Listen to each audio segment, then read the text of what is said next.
Assalamualaikum warahmatullahi wabarakatuh.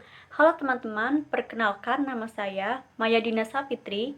Kali ini saya akan membahas tentang dinamika Islam di negara Vietnam.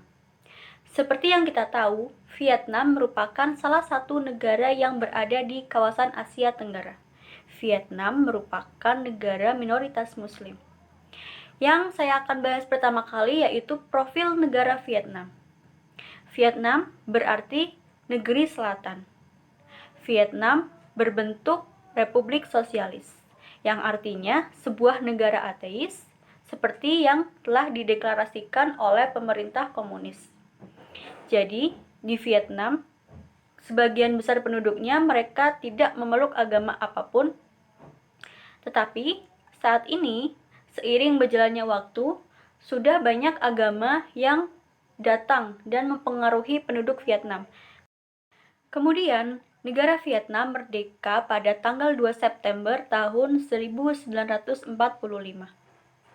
Negara Vietnam, kepala negaranya adalah presiden, sama seperti di Indonesia. Kemudian kepala pemerintahannya Perdana Menteri, ibu kotanya Hanoi, dan mata uangnya Dong. Luas negara Vietnam kurang lebih 300.000 km dan penduduknya sekitar 54 juta jiwa. Kemudian untuk batas wilayahnya, di sebelah utara ada negeri Cina, kemudian di sebelah barat ada Laos dan Kamboja, kemudian di sebelah selatan ada Laut Cina Selatan, dan di sebelah timur ada Teluk Tonkin. Sekarang saya akan membahas tentang sejarah masuknya Islam ke Vietnam. Jadi, di sini saya menemukan 3 pendapat. Yang pertama, datangnya utusan Muslim ke Vietnam pada masa Khalifah Utsman bin Affan, yaitu pada tahun 650 Masehi atau 29 Hijriah. Yang kedua, pada abad ke-10, para pedagang Muslim dari Timur Tengah menjadikan pelabuhan-pelabuhan Sanf dalam kerajaan Champa dan juga Kepulauan Sanf sebagai tempat persinggahan sebelum mereka ke Cina. Sehingga di situ terjadilah proses penyebaran Islam. Selain itu, para pelayar di Cham turut mengadakan hubungan dengan masyarakat Muslim yang singgah di pelabuhan-pelabuhan Kepulauan Melayu. Sehingga pada poin yang kedua ini, sejarah masuknya Islam itu karena adanya interaksi dengan para pedagang.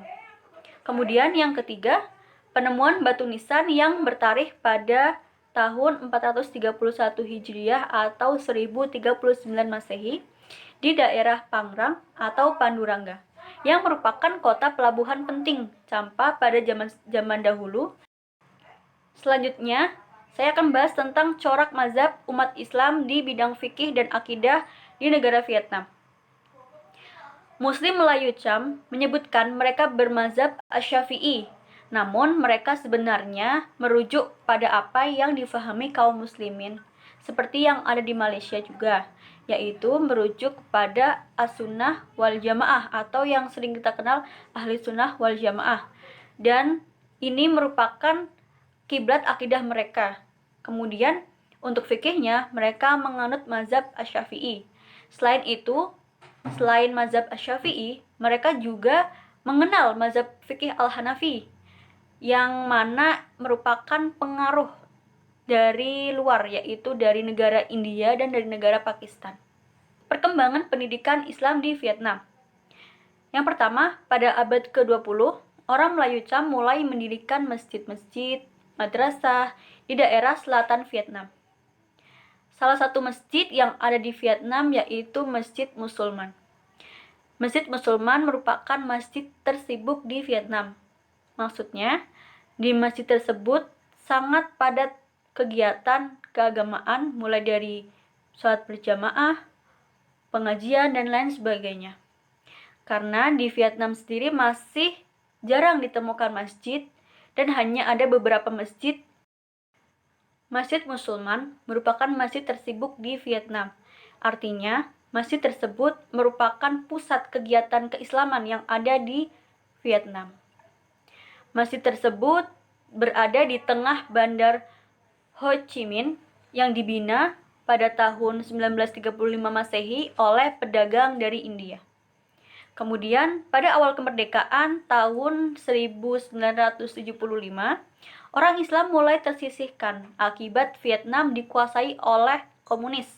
Karena pemerintahan di sana itu menganut paham komunis. Dampaknya, masjid-masjid dan beberapa tempat pendidikan Islam di sana ditutup oleh pemerintah dan pergerakan muslim sangat terbatas.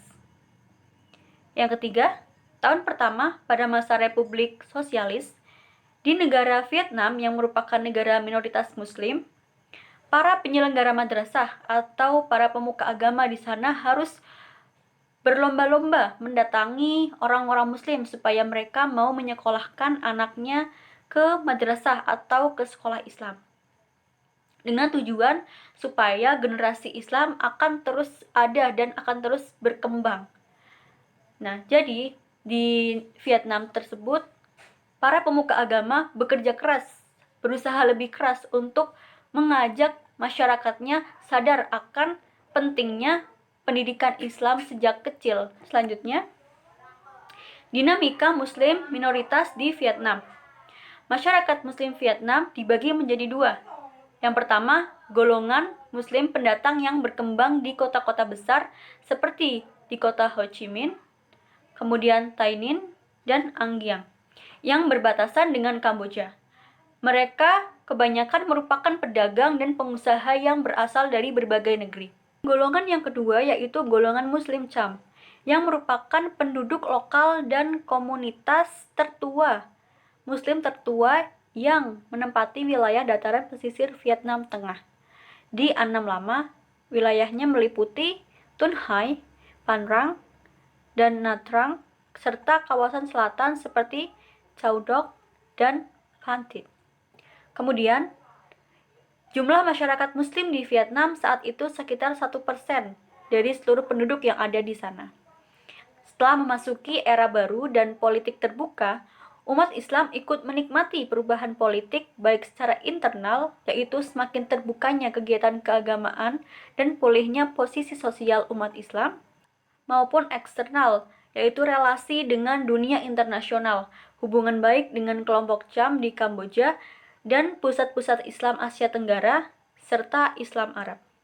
Selanjutnya, dibangunnya pusat pengkajian dan pendidikan Islam di kota Ho Chi Minh, dan dibukanya berbagai kantor perwakilan negara-negara sahabat yang mayoritas penduduknya adalah seorang Muslim. Nah, jadi begini dinamika Muslim minoritas yang ada di Vietnam. Karena masyarakat Muslim di sana terkekang oleh pemerintahan komunis yang memiliki jalan pikiran yang berbeda, sehingga saat itu Islam masih sangat terbatas. Islam tidak mampu bergerak ke sana kemari. Islam sangat dibatasi dalam kegiatannya. Dan saat ini, setelah ada politik terbuka, Islam bisa lebih bebas lagi dalam melakukan ibadah. Di sana juga kegiatan-kegiatan keislaman juga semakin berkembang dan juga pusat pendidikan pun semakin berkembang. Namun perlu diakui saat ini meskipun sudah ada kebebasan umat Islam dalam melaksanakan ibadah atau melakukan kegiatan keislaman lainnya, mereka masih sangat terbatas dalam pembangunan, baik pembangunan masjid, perguruan tinggi, dan lain sebagainya. Sehingga mereka masih mengandalkan bantuan dari negara-negara Muslim. Jadi, kita bisa menarik kesimpulan bahwa penyebaran Islam di negara Vietnam melalui berbagai macam cara, mulai dari pengutusan wakil Muslim, kemudian perdagangan, dan juga penemuan benda bersejarah, serta dibumbui dengan berbagai macam politik. Salah satu penyebaran Islam di wilayah Champa yaitu menjadi tempat persinggahan para pedagang sebelum mereka ke Cina. Karena jalur perdagangan bangsa Arab ke Indochina melewati wilayah tersebut atau wilayah Champa, dan kemudian juga berdagang di wilayah tersebut, akhirnya raja di sana, raja di kerajaan Champa, dan para bangsawan memeluk Islam karena pengaruh dari para pedagang yang transit atau bersinggah di sana. Setelah Vietnam memasuki era politik baru yang lebih terbuka, umat Islam memiliki hak, memiliki kebebasan untuk beribadah, untuk mengekspresikan kegiatan mereka dalam beragama. Dan mereka juga diberikan hak untuk menuntut ilmu, dalam artian mereka meramaikan atau menghidupkan sekolah-sekolah Islam. Dan di sini sangat jelas sekali posisi sosial umat Islam, baik internal maupun eksternal, sudah bangkit. Kemudian, selain itu, Vietnam merupakan salah satu negara yang memiliki relasi atau hubungan yang baik dengan negara-negara di luar sana, yang khususnya negara Islam. Setelah Vietnam memasuki era baru dan politik terbuka, akhirnya mereka memiliki kebebasan atau keleluasaan dalam melakukan kegiatan keagamaan, seperti beribadah di masjid, kemudian belajar di pusat pendidikan Islam seperti madrasah, dan lain sebagainya. Karena dari pemerintahan sendiri sudah mengizinkan atau memberikan hak kebebasan kepada mereka untuk melakukan apa yang seharusnya mereka lakukan di agama mereka. Nah, Vietnam juga termasuk negara yang memiliki hubungan baik dengan dunia internasional, karena Vietnam memiliki relasi dengan berbagai negara Islam. Jadi, Vietnam mendapatkan banyak bantuan dari sana untuk proses pembangunan pendidikan, masjid, dan lain sebagainya. Oke guys, cukup sekian yang dapat saya sampaikan. Semoga apa yang telah saya jelaskan bisa dipahami dan bermanfaat untuk kita semua, menambah wawasan dan juga pengetahuan. Terima kasih atas segala perhatian. Mohon maaf jika banyak kesalahan. See you next time. Wassalamualaikum warahmatullahi wabarakatuh.